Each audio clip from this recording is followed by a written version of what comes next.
Hello दोस्तों, आप लोग का स्वागत है हमारे चैनल आर के टॉपिक स्टडी में। और आज मैं आपके लिए लेकर आया हूँ क्लास 10th का, है ना। चैप्टर है बहुपद, है ना। इससे जितना भी सवाल बनता है टोटल सवाल मैं आपको आसानी से बताने वाला हूँ दोस्तों, है ना। बस इस वीडियो में बने रहिएगा, तुम अंत तक बने रहिएगा ना। और पूरा देख कर जाइएगा कि बहुपद का सवाल कैसे बनता है, ऑब्जेक्टिव और सब्जेक्टिव कैसे बनता है। मैं एक बात आपको बता देना चाहता हूँ, चैप्टर का नाम है बहुपद, है ना दोस्तों। और बहुपद की पहचान कैसे होती है वो सारा चीज मैं इसी में बता दूंगा, टोटल चीज, है ना। कि बहुपद कैसे पहचाना जा सकता है दोस्तों, है ना। आसान भाषा में ऑब्जेक्टिव में पूछा जाता है आपका, है ना, कि बहुपद क्या है और इसमें कौन सा है पहचानने को ज्यादा देता है। ऑब्जेक्टिव में सवाल ज्यादा रहेंगे ना। यहाँ से जब 4 से 5 नंबर ऑब्जेक्टिव रहता है, ऑब्जेक्टिव, है ना, 4 से 5। और सब्जेक्टिव मिला के जोड़िए तो 2 या 3 गो रहेगा ना। टोटल 10 मार्क्स का रहता है दोस्तों, है ना। टोटल 10 मार्क्स कैसे लाना है इस वीडियो में मैं बहुत ही आसानी से आपको बताने वाला हूँ, है ना। तो बस वीडियो में बने रहिएगा। चलता हूँ दोस्तों, बहुपद क्या होता है। सबसे पहली बात, बहुपद क्या है ना। बहुपद में एक दो पद होते हैं, एक चर होते हैं और एक अचर होते हैं दोस्तों, ना। चर पद क्या होता है और अचर पद क्या होता है, पहले इस पे विचार में कर देता हूँ।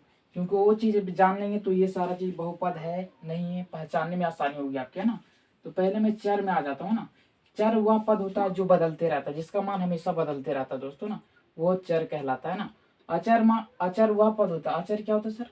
अचर वह पद होता है जिसका मान नहीं बदलता।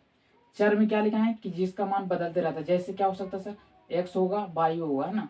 जैसे 2x दे दिया, कभी x का मान 3x भी आ सकता है ना। तो ये इस तरह के बदलते रहता है, जिसका मान हमेशा बदलते रहता है वो चर में आएगा। और अचर में क्या आएगा, जैसे अचर में आएगा जो जिसका मान फिक्स हो, है ना।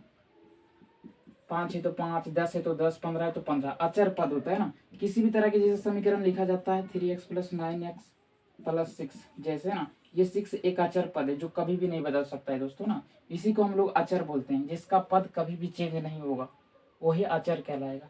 चर में जिसका मान बदलते रहता है ना, एक्स वाई का मान बदलते रहता है हमेशा, एक ही चीज नहीं आ सकता है ना, वो अचर कहलाता है दोस्तों, ना। तो यहाँ तक आप लोग सीख गए होंगे ना दोस्तों। लेकिन हमें पहचानना है कि बहुपद की पहचान कैसे करना है, उस पर मैं विचार करने के लिए आया हूँ ना, कि बहुपद हम लोग कैसे पहचाने। तो सबसे पहले आप लोग को एक बात याद रखना ना। बहुपद तब होगा जब उसकी घात क्या होना चाहिए, पूर्ण संख्या में होना चाहिए दोस्तों, ना। उसका घात किस संख्या में होना चाहिए, पूर्ण संख्या में। बहुपद वही कहलाएगा जिसका घात पूर्ण संख्या में होना चाहिए। तो सबसे पहले पूर्ण संख्या क्या है उसको पहचानेंगे दोस्तों, ना, कि पूर्ण संख्या है क्या सर। तो पूर्ण होता है वैसी संख्या जो 0 से स्टार्ट हो, 0, 1, 2, 3, 4, 5, अनंत तक जाएगा, ये है ना दोस्तों। तो ये कौन सी संख्या हो गया, पूर्ण संख्या हो गया, है ना। जिसका घात पूर्ण संख्या आएगा वो बहुपद कहलाएगा। जिसका पूर्ण संख्या नहीं होगा वो बहुपद नहीं होगा, है ना दोस्तों। तो आइए हम आपको बताने वाला हूँ पांच तरीका का क्वेश्चन मैं लेकर आया हूँ। इसमें आपको बताना है, छाट के बताना कि कौन बहुपद है कौन बहुपद नहीं है। मैं पांचों आपको बताऊंगा, है ना। बस वीडियो में बने रहिएगा तो आज के बाद आपका सवाल छूटेगा ही नहीं। बहुपद से ऐसा ही सवाल पूछता है दोस्तों, ना। तो पहला आप लोग को मिला देता हूँ, है ना, कि ये बहुपद है या नहीं है ना। सीधा देखना, जिसका घात 0, 1, 2, 3, 4 पूर्ण संख्या में होगा वही घात होगा, वरना घात नहीं होगा, है ना। तो आइए पहला सवाल आपका देखिए, 3x² + 4x + 9 है। इस पे घात 2 है, इस पे घात कुछ नहीं तो 1 है, इस पे घात क्या है, 0 हो सकता है। तो हमने क्या बोला, जिसका घात पूर्ण संख्या हो, 1, 2, 3, 4 लगातार हो। तो लगातार का मतलब कोई भी ऐसा संख्या आता है, 1, 2, 3, 4 किसी भी तरह का संख्या आता है तो बहुपद होगा। मतलब ये बहुपद है दोस्तों, ये बहुपद होगा क्योंकि इसका घात जो है ना पूर्ण संख्या के रूप में आ रहा है ना। 0, 1, 2, 3, 4 में आ रहा है, यहाँ पर भी 2 है, यहाँ पर 1 कुछ भी है, मतलब 1, 2, 3, 4 आ रहा है, ये पूर्ण संख्या की तरह आ रहा है, ये बहुपद होगा। दूसरा है दोस्तों 2x² है, 2x², यहाँ पे 2x² है। अब माइनस का 4/22 है, बाई नीचे है तो बाई को ऊपर ले जाएंगे तो क्या हो जाएगा दोस्तों, माइनस का हो जाएगा, है ना। 4 बाई हो जाएगा। अगर 4 ये बाई नीचे है तो ऊपर ले जाएंगे तो क्या होगा, ये बाई प्लस में है तो उधर ऊपर जाएगा तो ये माइनस का 1 आ जाएगा, कुछ नहीं तो 1 होता है दोस्तों, ना। ये माइनस का 1 आ जाएगा। यहाँ पर प्लस का 1 नहीं दिख रहा है, कोई दिक्कत नहीं, घात सबका 1 होता है। अगर ये माइनस का है तो ऊपर चला जाएगा, तो ये माइनस में है, माइनस में पूर्ण संख्या है नहीं होता है सर, माइनस में पूर्ण संख्या हो भी नहीं करता है, तो ये बहुपद नहीं है। ये क्या बोलेंगे दोस्तों, ये बहुपद नहीं है ना। अगला सवाल तीसरा पे आ जाता हूँ मैं, तीसरा चेक कर लेता हूँ ना। तीसरा होगा, देखिए यहाँ पर लिखा है कि 5 माइनस 2, क्या लिखा है 2, और x पे पावर कितना हो जाएगा दोस्तों 2x, √2x हो जाता है ना। यहाँ पे लिखा है √2x, x पे पावर 1 है ना, ये x सबसे हट के, ये 2 का मान जो है अलग है, x अलग है, इसमें ही रहता तो अलग सी बात हो जाती है ना दोस्तों। यहाँ पर लिखा है, ये लिखना ये चाह रहा है कि 5 माइनस √2x का घात क्या है 1 है। क्या है दोस्तों, घात देखेंगे तो यहाँ पर कुछ भी नहीं, तो 1 है, तो 1 के रूप में रहेगा, मतलब पूर्ण संख्या कैसे रहता है 1 के रूप में, तो ये वाला भी आपका हो जाएगा, ये बहुपद है दोस्तों, ये बहुपद है, हम लोग ऐसे पहचान लेंगे, है ना। अगला देखिए 4 का सवाल कैसे होता है, इसी तरह के सवाल में आप फंसिएगा, है ना। ये √2x था, इसीलिए x की पावर 1 घात होता है ना दोस्तों, अगर एक ही में रहता तो सब पे चल जाता रूट, है ना। अब यहाँ पे देखिए आप 9x पे पावर 1 है, यहाँ पर है -4, √4x है, √4x है, इसका मतलब है कि सर यहाँ पे √4 है, लेकिन यहाँ पर x भी रूठे में है, तो रूट में ही x जाएगा, अब +9 होगा, सही बात है। यहाँ पे 9x1 होगा माइनस, ये √4 को क्या लिख सकते हैं 2 लिख सकते हैं, और यहाँ पर √x को क्या लिख सकते हैं x पे पावर 1/2, ये रूट की जगह 1/2 ऊपर जाएगा ना दोस्तों, और प्लस में 9, हम देखिए घात 1 है होगा, लेकिन 1/2 होने के कारण ये नहीं होगा। क्या ये पूर्ण संख्या 1/2 का भी है, लिखा हुआ है नहीं है, तो 1/2 के रूप में हुआ, इसीलिए ये नहीं होगा। ये थोड़ा सा आपको कॉमन सेंस लगाना होगा, जिसका घात इस तरह के आएगा वही बहुपद कहलाएगा, वरना नहीं कहलाएगा दोस्तों, है ना। तो इस तरह के सवाल भी आप लोग संभाल लेंगे ना, ज्यादा करके रूट में देकर फंसाना आपको चाहता है, लेकिन आपको फंसना नहीं है ना। अगला सवाल मैं चेक कर लेता हूँ, 10x² माइनस का 2 है ना, तो माइनस का 2 कभी भी पूर्ण संख्या हो ही नहीं सकता दोस्तों, है ना, कभी भी नहीं हो सकता, इसका मतलब ये भी नहीं होगा, ये बहुपद क्या है दोस्तों नहीं है ना, ये बहुपद नहीं है। आगे दोस्तों थोड़ा सा देख लेता हूँ, है ना, इस पे सवाल और कैसे कर सकता है, वो सारा चीज पे मैं सवाल करा देता हूँ आपको, है ना। अगर आप छापना चाहते हैं छाप सकते हैं ना, बहुपद की पहचान मैंने करा, यहाँ से 2-3 ऑब्जेक्टिव रहेगा, इसीलिए आपको बता दिया गया, है ना।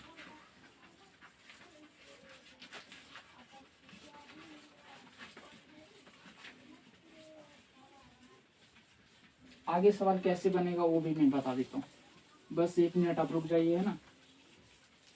ऐसे आप लोग को बहुत ही आसानी से समझ में आ गया होगा दोस्तों ना, किस बहुपद का सवाल कैसे रहता है। रूट में देकर फंसाना चाहते हो, जबकि रूट की संख्या 1/2 में चल जाता है, उधर ऊपर जाता है, तो है ना, एक 1/2 ये पूर्ण संख्या नहीं होता, इसीलिए बहुपद नहीं कहलाते, है ना। थोड़ी सी आपको याद रखनी होगी दोस्तों, है ना।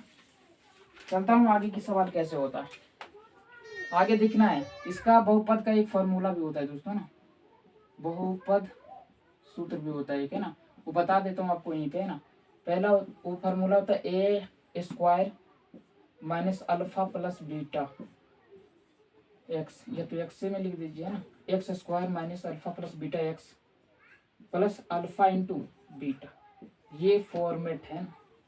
ये शून्यंकों का योग कहलाता है, क्या कहलाता है दोस्तों शून्यंकों का योग, और ये शून्यंकों का गुणनफल कहलाता है, शून्यंकों का गुणनफल। ऑब्जेक्टिव नहीं सब्जेक्टिव ये कैसे पूछेगा वो बता रहा हूँ दोस्तों ना। शून्यंकों का गुणनफल क्या होता है, शून्यंकों का योग क्या होता है, इसका फॉर्मेट होता है x² minus alpha plus beta x plus alpha into beta, ये फॉर्मूला आपको याद रखना होगा, तब ये सवाल बनेगा। यहाँ पे दे देगा शून्यंकों का योग अगर 3 है ना दोस्तों, अगर शून्यंकों का योग -3 है और शून्यंकों का गुणनफल 6 है, तो इस पे बोलेगा इसका समीकरण क्या होगा, तो मैंने सीधा भी कर सकता हूँ, है ना। यहाँ पे x² पे x² लिखेंगे, फॉर्मेट पे बैठा देंगे, अल्फा प्लस बीटा में शून्यंकों का योग दिया है -3, तो -3 हो जाएगा, इधर x है तो x हो जाएगा, है ना दोस्तों, प्लस है तो प्लस अल्फा इंटू बीटा का मान 6 हो गया। ये आपका समीकरण तैयार होगा, इसको ऐसे लिख सकते हैं x² माइनस माइनस क्या होगा +3x और +6, इस तरह का फॉर्मेट तैयार हो गया आपका। इसी तरह के सवाल देंगे, है ना दोस्तों, तो 2 नंबर 1 नंबर लाना बहुत ही आसान है आपसे, यहाँ से सवाल भी बन सकता है आपको, है ना। आगे हम पढ़ाएंगे आप लोग को, इसका आगे द्विघात समीकरण भी है, पहले इसको खत्म करना है ना दोस्तों। शून्यंकों का योग दिया रहेगा, गुणनफल दिया रहेगा, आप लोग पहचान लेंगे। ऐसे इसका फार्मूला होता है शून्यंकों का योग बराबर अल्फा प्लस बीटा भी होता है, या तो दूसरा फार्मूला -b/a भी लगा सकते हैं ना, अगर समीकरण दिया रहेगा तब। अगर इस तरह का अल्फा शून्यंकों का योग दिया रहेगा तो ये फार्मूला लगा देना है, अगर समीकरण दिया रहेगा तो उसका अलग फार्मूला होता है। शून्यंकों का गुणनफल होता है अल्फा इंटू बीटा होता है, अल्फा इंटू बीटा, इसको लिख सकते हैं सी बटा ए, सी बटा ए। अब बोलोगे सर ये फार्मूला सी बटा ए और माइनस बी बटा ए क्या है, मैं दे देता हूँ। यहाँ पे देखिए एक समीकरण रहेगा ऐसे करके, 3x² प्लस 9x प्लस 6 है। इसका पूछेगा शून्यंकों का योग क्या होगा, इसका शून्यंकों का योग क्या है दोस्तों ना, शून्यंकों का योग, योग पूछेगा तो आपको फार्मूला लगाना है, अल्फा प्लस बीटा लगाना है, या तो इसका पूरा मान निकाल के 2 मान निकलेगा, है ना, अल्फा प्लस बीटा निकलेगा, है ना। अल्फा प्लस बीटा यानी कहने का मतलब कि इसका दूसरा फार्मूला होता है माइनस बी बटा ए। तो माइनस बी का काम कौन करेगा, ए का काम तो ये करेगा, और बी का काम ये करेगा, और सी का काम ये करेगा। माइनस बी बाई ए होता है, माइनस बी का काम, ये बी का काम 9 करेगा, ए का मान 3 करेगा। 3 से काटेंगे 3 3 -3 हो जाएगा दोस्तों ना। और गुणनफल क्या होगा फार्मूला, गुणनफल का फार्मूला हो जाएगा सी बाई ए, सी का मान 6 हो जाएगा, ए का मान 3 होगा, 3 दूना 6 हो जाता है। इस तरह का सवाल आपका सब्जेक्ट में बनाएगा दोस्तों, है ना। तो आपको डरना नहीं, बहुत ही आसानी से आपको समझ में आ गया होगा दोस्तों, है ना। अगर वीडियो अच्छा लगा है, बहुत अच्छा से समझ में आया होगा दोस्तों, तो लाइक और कमेंट जरूर कीजिएगा नीचे, है ना, कि वीडियो सही में आपको अच्छा लगा है या नहीं लगा। और सही में अच्छा लगा है तो अपने दोस्तों के पास जरूर पहुंचाएगा। मिलते हैं किसी अगले वीडियो में। इसी तरह से अब एग्जाम का लेवल देखते हुए आपका तैयारी कराया जाता है, और रोज हमारे यूट्यूब चैनल पे एक वीडियो भेजा जाता है ना दोस्तों। तो आप इसी तरह से लगे रहिएगा, है ना। बारी बारी से चैप्टर सारा आपका रिवीजन करवा दूंगा, है ना, जिससे आपका मैथ बेस्ट हो जाए और मैथ में अच्छा नंबर लेकर आओ, है ना। बस यही मेरा गुजारिश है। अगर अच्छा लगे तो दोस्तों को जरूर जोड़िएगा। तब तक ले जय हिंद, जय भारत।